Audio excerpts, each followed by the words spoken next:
and welcome to our next episode of the Sharp Fit for Business and Fit for Life podcast. This is episode number 4. We're going to be diving into the amazing kind of subject, which is moderation.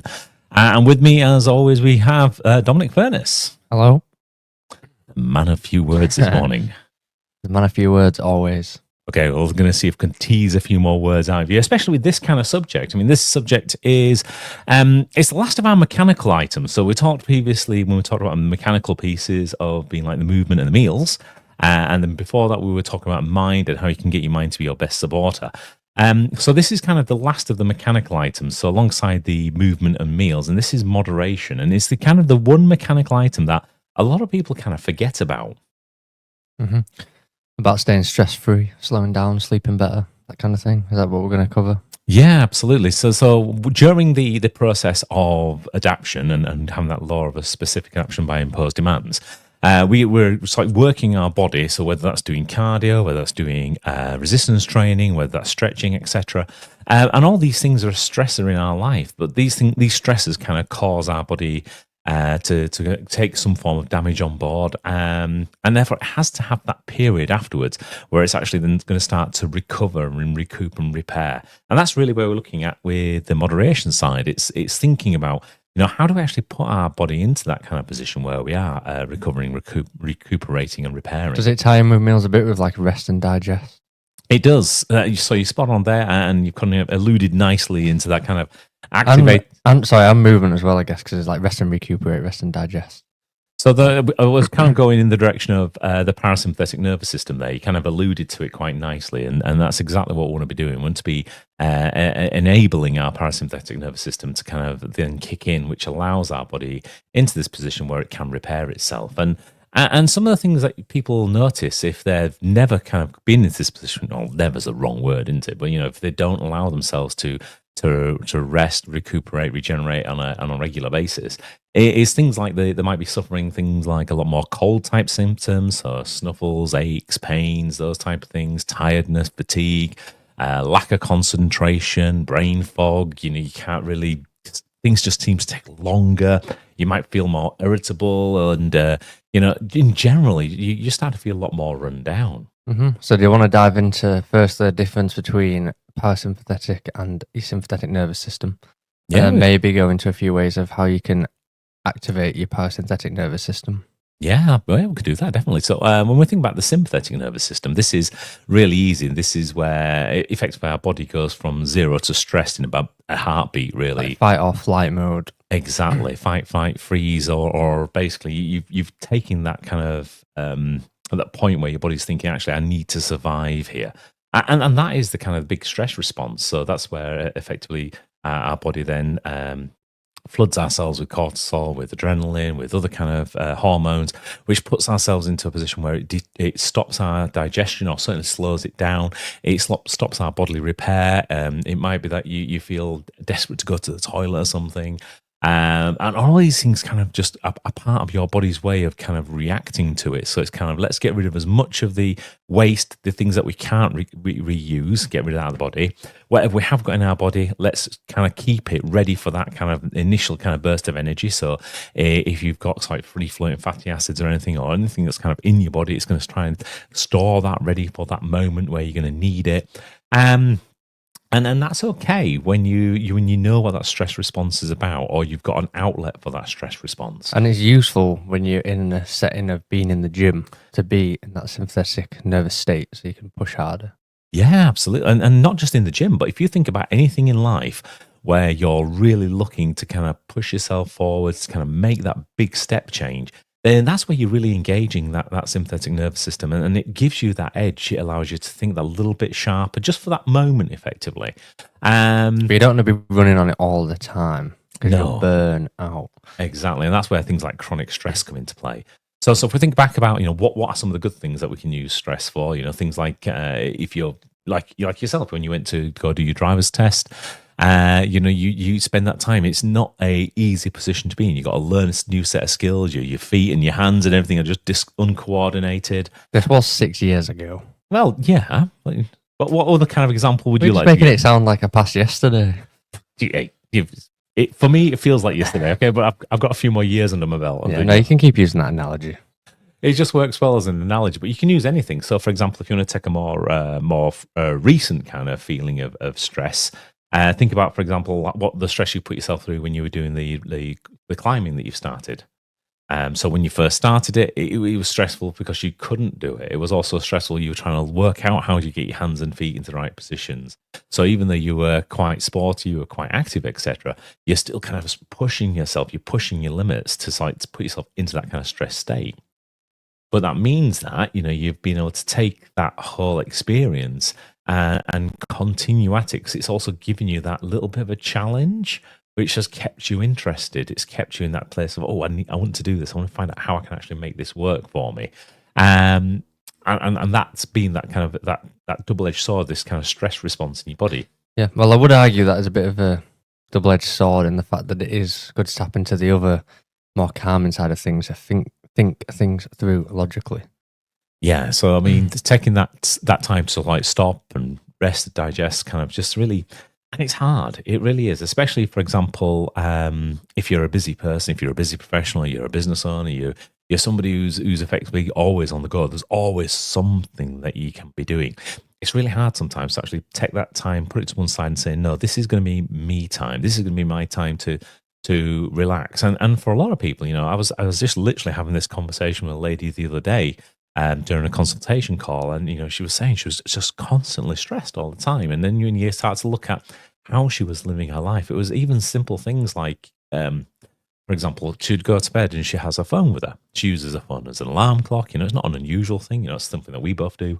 But at that point where she was trying to get to sleep, she was then going back onto the phone and doing things like, checking emails, checking social media messages, doom scrolling. Yeah, you got airplane mode, that puppy. Red mode and airplane mode. Exactly. That's the play there. So you kind of, even with like a bedtime routine, if you want to get yourself a really good night's sleep, it's about, taking that time to slow things down even before you get to bed, that taking that time for yourself, taking it away from all the distractions, the buzzes, the beeps, the bleeps, the whatever you call them. I mean, do you want to dive into lighting a little bit in this scenario, or is that taking it too far? Because now, lighting's an interesting one, because there is some good research out there. Some of it's also a bit, at the moment, unqualified, I think it'd be a good way of putting it. So, I'm starting to believe it more, though, as I put it into my own practice. Yeah. And I did think it was a load of rubbish at the start, and I didn't understand at all. But since experimenting with it, I would say I feel like it makes a difference. And I think, though it could be an aspect of other elements as well. And I think you've kind of hit the nail on the head. It's experimenting and find out what's working for you. So there is some really good, sensible kind of studies being done. So, for example, blue light does keep you more awake, 100%. And this is to do with your circadian rhythm. It is, and also how your body releases melatonin and gets itself into a position where you can go to sleep. So there's some good research out there. If you kind of look at some of the studies, that means that if you can like turn off the blue light by the time you get towards the late part of the afternoon, the early part of the evening, then you're putting your body back into that like you say, back into your circadian rhythm, ready to go to sleep, kind of winding down. So most phones these days have like a blue light mode. So if you are going to watch something on there, or if you're going to watch the goggle box or something on the TV, and same kind of thing there, you can put them into a blue light mode. Yeah, and I definitely didn't realize that when you put it in red mode, it completely takes away the blue light from the phone. I didn't know that was like a sign. Like I didn't know that's what it did. I thought like the phone was blue light all the time, but it actually just removed the color blue and then it is not in it anymore. Well, it still has the color blue. It just reduces it, but quite significantly though. Yeah, but that's very more than I thought.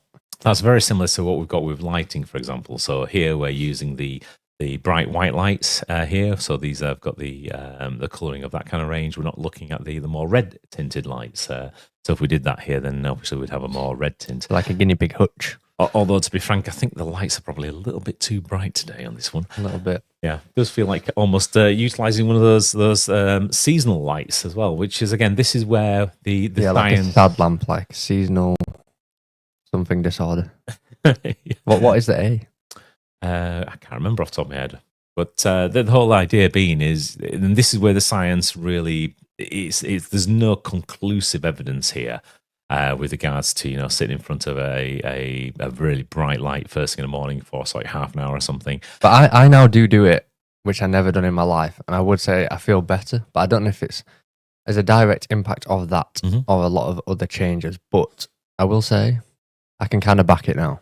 I did think it was very ASBO and a load of rubbish, and like I didn't get it because it's like you're trying to get your circadian rhythm right by doing something completely unnatural, like it's pitch black outside, and then shocking it with a light that you then turn off, and it's like I thought I'd be confused. It didn't make any sense, but from like doing it, I would say I have a lot more energy and focus and clarity in the day. Whether it's a result of that, unclear. I could take it away, but I'm a bit I want to take it away now. And it's one of those things. It's not harming you. It's not causing you any damage, etc. So if the science is a little bit grey and a bit grey, that's a good way to put it. Yeah, then maybe it's giving you a placebo effect, and sometimes that placebo effect is actually quite real. I mean, for example, and I am aware it could be placebo. Yeah, I mean, for example, when they've done lots of studies with regards to painkillers over the years, and there is a kind of a form of what's it called? It's not morphine. It's crumbs. I can't remember which one it is. But your body actually creates its own painkiller in the background, and by almost taking the placebo, your body almost like kicks in, and it's like expecting it. Which means that sometimes these things, even though they may have a zero kind of impact on the body, the mind makes it real. I think that's the kind of thing to remember as well, especially when we're looking at things like trying to calm things down, slow things down, etc. Because the mind's got a massive kind of impact when it comes down to moderation. And it is also with the whole mindset thing on this. If you are like starting your day with like a bright light to get that circadian rhythm, like start kicked off basically, and then finishing your day in the more like red soothing lighting, like it's also building it into your routine. So like you routinely like starting energized and ending calm, whether that's to do with the lights or not. Yeah, if that makes sense. But that's again, it's kind of building that lifestyle that's fit for you. That lifestyle. Yeah, we'll definitely come more onto that in a couple of episodes' time when we start looking at the method side of things. But if we bring ourselves back a little bit more, talking about the stress side of things and how that kind of the mind plays these kind of tricks on us sometimes, because we talk a lot about physical stress and bodily adaptations and how that kind of works. But actually, when we start touching on things like the chronic stress side of things, or even the psychosocial stress, and that's what's psychosocial. That's a very good point. So as human beings, we are actually psychosocial animals. We basically need those interactions with other people. We have a lot of things that play out in our minds. In fact, we're probably one of the only animals on the planet which can use our imagination to imagine what other things might be like, which is great for some things and not necessarily good for others. I think, was it Einstein who said the imagination's the best nation in the world? I can't remember. Anyway, whoever it was, a great guy. Or girl, could have been. I don't know. But the thing is, it also has that opposite effect because it can create these massive amounts of fear and this massive reaction when it comes down to things which we're not too sure about. And your brain, again, it's in this position where it's always trying to keep you safe. It's trying to keep you alive. I once heard an amazing speaker, Ruth, talk about the fear being like the health and safety department of your head. So thank you very much, Ruth. That's an absolutely amazing kind of analogy because, it's there to kind of keep you alive. But the thing is, with so many different kind of responses that our mind can be triggered by, and it's just the same, if we're walking, if we was like 10,000, 20,000 years ago walking through a dense forest and we saw a rustling in the corner, be wondering, is that going to be a saber-toothed tiger? Are we going to be lunch? Hearing rustling in a forest will still get my heart going. Exactly, and that's the crazy thing because you can actually really easily create that stress response. You think about, for example, having accidents. You think about dying. You think about friends being hurt. You think about there's loads of ways you can just instantly trigger it. And I've done loads of tests on this. As a busy professional, if I'm in a meeting, even things like, for example, on a Zoom call, I can watch my heart rate go up. Depending on what's going on. Now, you kind of look at that and you think from a situational point of view, if I'm on a Zoom call, I'm based in my own office, which is actually my own home. And so that's the safest place on the planet. I know where everything is. I know it's nicely like created for me. It's my space. effectively. So there's nothing there that can harm me, nothing there at all that's going to cause me any damage. But yeah, on this phone call, I can easily see my heart rate go from like the steady 60 beats per minute all the way up to maybe 120, 130, even 140 beats a minute. And again, that's just purely down to that kind of stress response. Have you experimented with controlling that with like parasympathetic, like breathing, like nasal breathing instead of? Have you experimented with that? Well, I think things like that, you can only experiment with the response after you've had the response. So things that you can do to try and help yourself before it kind of happens. But have you ever tried to go into a meeting using nasal breathing so you are activating that system? So then theoretically your heart should beat slower. Well, my heart beats slower anyway because I'm already in that kind of controlled space. So yes, I guess in some respects. Do I use parasympathetic nasal breathing? No. Right, not okay. at all. You know, it's like you can probably activate it, and yes, if you even anything where you're just slowing your breathing down, you're taking control over it, almost like that. That's like 1, 2, 3 minute meditation kind of state is a really great way of being able to activate that response. Do I consciously do it these days? No. Do I unconsciously do something like that? Probably. You know, I always make sure before I go into meetings, I'm prepared. I understand what the meeting is going to be about, who is it I'm going to be meeting with, what's the kind of topics. I have an idea of what we're going to be talking through, and so I can be prepared as I can be. And that, again, that's part of making sure that you're in a position where you don't spike your own stress levels. So are you saying it should be good to be in a stress state in this meeting? No, God, no. I think you're trying to look for like a lot of people, you're looking for the magic pill to say, if you only do this, then you don't get that response. That doesn't kind of happen, right? That's But what you have is you've got different ways of being able to go into meetings and things to be able to keep yourself in a position. Like, for example, there's been lots and lots of studies based on the element of control. As soon as when you're actually in a position of control, even if you're in a position of high stress, then actually that element of control helps you control that stress state. And in fact, then you can have those blips in stress. You can see it actually go up for a little bit, but you'll see it come down quite significantly afterwards. But what you'll find also is the inverse is true. You might have a low stress job, but with low control, and actually your stress level might be higher because you have limited amounts of control. I can see that. So there's all sorts of things that kind of play out in that kind of control element. And it's one of the kind of reasons why you find things like middle management in large organizations tend to be the piece that actually become the most stressed, the most burnout, and that part of the organization tends to be the most fragile in some businesses. And it's all down to this kind of element of control because they've got no control of what's happening below them, no control about what's happening on top of them, and basically they're just squeezed and stretched in all sorts of different direction. And yet they feel like they're responsible. That's understandable. I like that analogy. Yeah. So that idea of being able to say, okay, I can't have no stress is it's never going to happen because that's part of our physical makeup.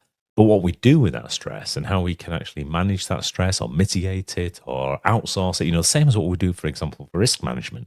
That's where the magic kind of happens because then we can do something specifically about the stress response that we're having at that point in time. Yeah, because stress is very bad for the body.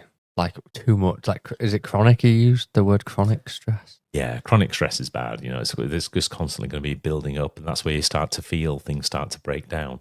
That's where you start to have issues from a health perspective, and it can happen. Yeah, no, it definitely can happen, and happens to a lot of people. I mean, when you look at some of the statistics, and I can't remember the exact number, but I think last year when you look at the NHS statistics around people that went to see their GP, I'm fairly certain that the number was in this like the 70% range of people who are actually diagnosed with stress. And that's like a hell of a number when you think about it. Can high stress lead to things like anxiety, or not lead to anxiety, but make the chance of an anxiety attack or something like that higher? Yeah, definitely. I mean, we're there's all sorts of things that can get triggered by having high stress. So not just other kind of mental health conditions, but even some physical health conditions as well. So that high stress means that your body's less likely to repair itself, which means that you're more likely to get damaged, which means that you're more likely to be off ill. Mm-hmm. There's been some studies that have started to link high stress to other non-communicable diseases. So there's a potential there for other things to go wrong. So how about, and I know this happens to both of us, if you're just on the grind for a while, you never get ill, and then as soon as you take your foot off the gas, it all comes crashing down. Is the stress keeping your body like your immune system fighting stronger? Like, is it Is there some like evidence of science behind that? Like, what's the go there, or is that just a behavioural thing? So that's just your body kind of it's taking the opportunity to rest and relax at that point in time. So for example, a lot of people when they go on holiday, what they might find is the first couple of days it takes them that time to kind of wind down. They might be feeling a little bit under the weather, etc. And then once the body's kind of picked back up again, they're feeling okay again. Then everything starts working or starts working well. So you're right. If you're on the go a lot, you kind of not taking that time out on a more regular basis, then you're more likely to suffer these kind of bigger crashes than you are Yeah, if you, crash. That's a good way to put it. yeah, rather than if you just take those little bits of time throughout. Mm-hmm. So yeah, so that's looking at things like stress and sleep. Obviously, there's a couple of kind of key items there, and also this kind of big bit about advocating slowing down. Taking some time out of whatever might be a very busy day, what might feel like a very stressful day. By taking time out, do you mean by taking time out for yourself to do something like exercise, or take the time out to literally do nothing? Well, you've got a bit of both. You need some time out for yourself so that you're actually spending some time working on you. And a lot of people that's a really hard thing to start with. And for me, I mean, I'm not going to make it sound simple or that I instantaneously managed to find time for myself. That took a long time because when you're kind of running a business, you get all the draws of the business, the clients, the other members of your team, effectively that are dragging you in different directions. If you're running a department inside an organization or an entire bigger corporate organization, you're going to get dragged from pillar to post by those people as well. And then when you've got things like your family, you've got obviously all the draws that happen there. So you've got get the kids to school, you've got to make sure everyone's fed, make sure the house is okay, all those other kind of daily tasks that you have to deal with. So for some people, actually finding any time for themselves is really, really difficult. So the first part is, you have to look after yourself first before you can look after anybody else. So if you don't kind of fill up your own bucket, to make sure that you're well and that you're going to survive, then what will happen is at some point you will crash. And it means that those people around you are not going to be in a position where they get what they need. So if you can imagine being a parent and you're in a position where, you are making the meals for everybody in the house, then at the point where, if they're completely dependent on you because it's young children, then if you can't do that because you're just so ill, then you've either got to find somebody else to come in and kind of fill that space, etc. Or you just make sure that you take the time out for yourself to make sure you're exercising well, to make sure that you're giving your body what it needs, make sure that you're actually taking some time out for yourself. So this sounds like prevention is better than cure once again. Definitely, prevention is better than cure. A good way to wrap it, I suppose. Yeah, definitely prevention is better than cure. But it's interesting when we talk about prevention being better than cure, how much people don't like that idea. It's like, and this isn't just me talking about this. This is looking at lots of different evidence from marketing and marketeers, etc. If you go through and have a look on the web, you'll find lots of kind of evidence showing that actually, from a marketing perspective, most people will be more willing to pay for a cure than they are actually willing to pay for prevention. But yet, no, straight away. Well, to put another saying out there, it sounds a bit like we'll cross that bridge when we come to it. It's kind of the mindset people have adopted. Yeah, but with your health, I mean, the thing is, once it starts to deteriorate in quite a negative way, it can be an uphill battle to regain it if you ever can. So it's definitely, health is the greatest wealth. Yeah, like build it, and then when you can't build it anymore, maintain it, and then lose it is probably the best. Yeah, well, the plan B is hopefully just keep maintaining it or actually keep building it and just make yourself feeling better. And it's one of those items where no matter how old you are, you can always do something that's going to improve your position by just working on yourself. Mm-hmm. So definitely. And so yeah, prevention being better than cure is definitely the right mantra to have. But yeah, when you start looking at, for example, from a marketing perspective, and you look at the various different ways people do market that, more people are willing to spend a lot of money on a cure once they kind of had the problem than they are at kind of avoiding the problem. But yet the reality is not only is avoiding the problem better, but actually the process of avoiding the problem might actually improve your performance to such a state that actually your performance is better across the board, not necessarily just in the area that you're looking at. So if you're looking at your physique, for example, it might be your cardiovascular, ability, it might be your strength, your endurance, etc.